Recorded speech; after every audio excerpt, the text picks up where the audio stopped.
जय श्री राम। आज हमारे पास फिर से एक मशीन है। जैसे कंपनी का बात करूँ तो भाई साहब साउंड की ये मशीन है, आपको लेवल यहाँ पे दिखाई देगा। और इसका बात करूँ तो ये SA 300 वाट की मशीन होती है। पुरानी टाइप मशीन है लेकिन काफ़ी यूनिक टाइप मशीन है। ये स्पेशल हॉर्न बजाने का मतलब काम में ली जाती है इसको। और इसका बेसिक काज इसमें ख़राबी यही है कि जैसे ही इसमें सप्लाई दी जा रही है बिना लोड का ये रीसेट बटन जो होता है ये बाहर के साइड आ जा रहा है। आखिरकार प्रॉब्लम क्या हो सकते हैं, जैसे इसमें ट्रांजिस्टर की बात करूँ तो आप देख सकते हो साइड से इसमें 3 ट्रांजिस्टर लगाए गए हैं। और ये 300 वाट की मशीन हो जाती है। प्रॉपर 6 ट्रांजिस्टर लगाए गए हैं इसमें। और पीछे के साइड से देखो तो इसमें आपको आउटपुट जोन बहुत सारे देखने को मिल जाते हैं। पोर्ट का बात करूँ तो 2 ऑक्स पोर्ट वगैरह मतलब जो भी है पुरानी कंडीशन की मशीन है। और ओनली वन इस पर हॉर्न बजाई जाती है और बिना किसी लोड, बिना किसी मतलब कोई भी इस पर लोड नहीं है, फिर भी ये रीसेट बटन बाहर आ जा रही है। तो आखिरकार क्या प्रॉब्लम हो सकता है, चलिए मैं इसमें सप्लाई देता हूँ और आपको दिखाने का प्रयास करता हूँ कि इसकी रीसेट बटन जो है वो आखिरकार क्यों बाहर आ जा रही है। हम इसको जो भी सीरीज़ में टेस्ट करते हैं ताकि अगर आप सीरीज़ में कोई भी कंपोनेंट आपकी ख़राब होगी तो हो सकता है आपकी सीरीज़ बैग, जैसे अभी देखो तो हमारी पूरी की पूरी 100 वाट की सीरीज़ बार मतलब जो है वो अभी ग्लो हो रही है। तो चलिए ना इसको हम डायरेक्टली लाइट में डालते हैं और फिर से इसको देखते हैं कि आखिरकार इसमें क्या चीज़ की प्रॉब्लम हो सकती है। जैसे ही मैं इसमें लाइट दिए तो फिर आप देखो लाइट दिए इन्वर्टर हमारी मतलब ज़्यादा ब्लिंपिंग लेने लग रही है, यानी कि ये ज़्यादा लोड ले रहा है ये मशीन। इसके अंदर बहुत ज़्यादा वाइब्रेशन आ रही है और रीसेट बटन बाहर के साइड आ जा रहे हैं। तो आखिरकार इसके अंदर क्या प्रॉब्लम हो सकती है। जैसे मैं अभी इसको इन्वर्टर पर टेस्ट कर रहा हूँ तो जैसे ही मैं इसको पावर ऑन करता हूँ तो आप देखो हमारी साइड से एक इन्वर्टर की आवाज़ें आने लगेगी जो कि ओवरलोड की होगी। जैसे आपको साइड से मतलब लाइट भी डिम हो जा रही है। तो आखिरकार इसके अंदर क्या चीज़ की प्रॉब्लम हो सकती है, चलिए इसको टेस्ट करते हैं और आपको दिखाने का प्रयास करते हैं कि अगर आपके किसी भी मशीन से इस तरह की प्रॉब्लम आती है तो उसको कैसे सॉर्ट आउट किया जाएगा। सर्वप्रथम मशीन को हम ओपन करते हैं तो आप देख सकते हो इसके अंदर से कुछ खास नहीं है, बट इसमें देखो तो पावर के लिए 2 कंडेंसर लगाए गए हैं जो कि हमको काफ़ी देखने में घटिया टाइप लगा। ताकि इसकी एक ही कैपेसिटर का वैल्यू का बात करूँ तो 63 वोल्ट की कैप हो जाती है, जो कि इसमें डबल कैपेसिटर लगाने के कारण हो सकता है आपकी ये भी कारण हो सकती है आपकी ट्रांजिस्टर जलने के कारण। और जो ये ओवरलोड ले रही है ये आपका 2 तरह से आती है। एक इसमें मेन रेक्टिफायर जो लगे रहते हैं वो भी ख़राब हो जाती है और दूसरा चीज़ आगे अगर आपकी कोई भी एक ट्रांजिस्टर ख़राब होगी तो भी ये प्रॉब्लम आ सकती है। तो चलिए ना फटाफट से हम सारे के सारे कंपोनेंट इसमें जो भी लगे हैं सारे के सारे कंपोनेंट को टेस्ट करते हैं। क्योंकि आपका जो इसका मेन लीड मतलब कि आपका जो इसका स्विच का रीसेट स्विच का कनेक्शन है वो आपका डायरेक्टली ट्रांजिस्टर से कनेक्शन है। और डायरेक्टली ट्रांजिस्टर से होते हुए आपकी जो मेन सप्लाई आती है वो आपको देखो मेन मतलब जो भी मेन इसकी सप्लाई है डायरेक्टली आपका पावर में चला जाता है। तो सर्वप्रथम तो इसका हम रेक्टिफायर टेस्ट करेंगे क्योंकि हो सकता है आपकी रेक्टिफायर के भी प्रॉब्लम से इस तरह की प्रॉब्लम आ सकती है। मीटर को कंटिन्यूटी डालते हुए यहाँ पे देखोगे तो एक ब्रिज रेक्टिफायर लगी रहती है। यहाँ पे देखो ये ब्रिज रेक्टिफायर लगी रहती है जो कि 63 वोल्ट की होती है। सर्वप्रथम शुरुआत हम वहीं से करेंगे ताकि अगर ये भी शॉर्ट हो जाती है तो इस तरह की प्रॉब्लम आ सकती है। इसके हम दोनों आउटपुट पोल से चेक करते हैं तो ये ट्रांसफार्मर की लीड होती है तो ये ज़रूर बीप बताएगी क्योंकि ये ट्रांसफार्मर से डायरेक्टली जुड़ी रहती है। तो इसको नहीं टेस्ट करते हुए हम एक मतलब इन और एक आउट को टेस्ट करते हैं। ऐसे आप देख सकते हो इसकी एक इन और एक आउट से हम टेस्ट करते हैं तो रीडिंग आपको देख सकते हो कितनी लेकर के आ रही है। यानी कि रीडिंग जो हमारी है इसका मतलब पॉइंट में 90 आ रहा है, जो कि इसको कंटिन्यूटी कुछ रीडिंग आने चाहिए था, जो कि हो सकता है आपके ट्रांजिस्टर से भी प्रॉब्लम हो सकते हैं। और इसका फेस टू फेस टेस्ट करते हैं। फेस टू फेस आपका कोई भी नहीं है और ये आपका ट्रांसफार्मर का आउटपुट है। तो ट्रांसफार्मर को टेस्ट करने से पहले हम इसका मतलब इसके जो ट्रांसफार्मर के लेग होते हैं इसको हम ओपन कर देंगे, ये वाली लेग, जिससे हमको आसानी से इसको टेस्ट करने में आसानी मिल जाएगी। और एक चीज़ ये कि अगर यहाँ तक सही आती है तो फिर हम आगे बढ़ेंगे ट्रांजिस्टर के साइड में, क्योंकि इसकी जो मेन लीड है डायरेक्टली ट्रांजिस्टर से जुड़ी रहती है।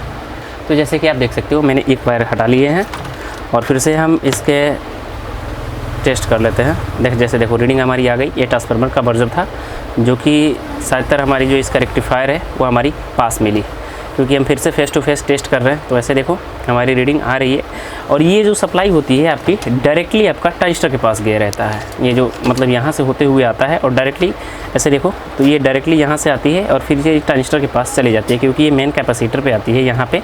और यहाँ से होते हुए आपकी जितनी भी ट्रांजिस्टर लगी रहती है इसकी फेस टू फेस चली जाती है। कैपेसिटर को भी हम टेस्ट कर लेते हैं। तो यहाँ से देखो हो सकता है आपकी कोई भी इसमें एक कैपेसिटर भी अगर लीकेज हो जाएगा तो फिर इस तरह की समस्या आ सकती है। तो एक कैपेसिटर को हम ओपन कर लेते हैं। तो इसकी एक कैपेसिटर जो है इस कैपेसिटर को हमने ओपन कर लिया, एक कैपेसिटर।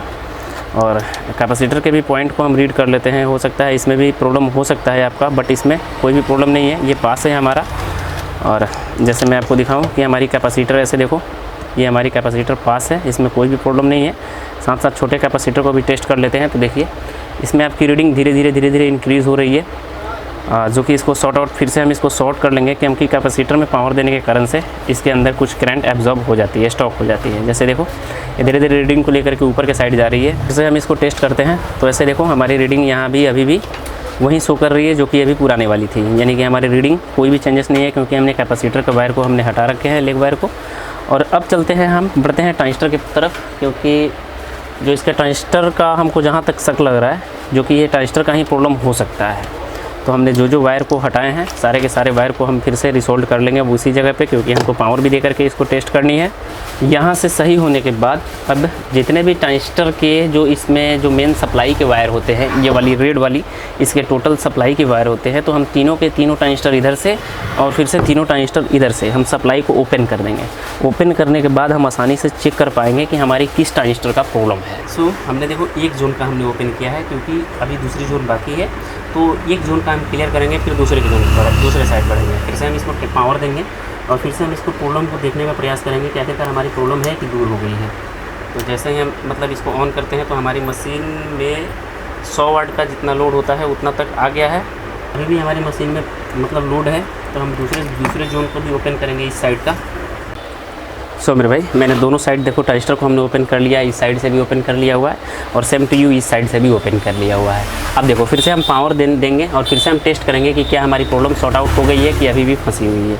तो हमारी प्रॉब्लम सॉर्ट आउट हो चुकी है और हमारी वायर लाइट भी ऐसे देखो पावर लाइट भी आ चुकी है। अब हम क्या करेंगे, एक एक ट्रांजिस्टर को टेस्ट करेंगे, रीड लेंगे, जिससे कि हमको कन्फर्म रूप से ये समझ में आ पाएगी कि हमारी किस जोन में प्रॉब्लम है, क्योंकि इसमें 6 ट्रांजिस्टर लगाए गए हैं और 6 का 6 हमको रीड लेना बहुत ही ज़रूरी है।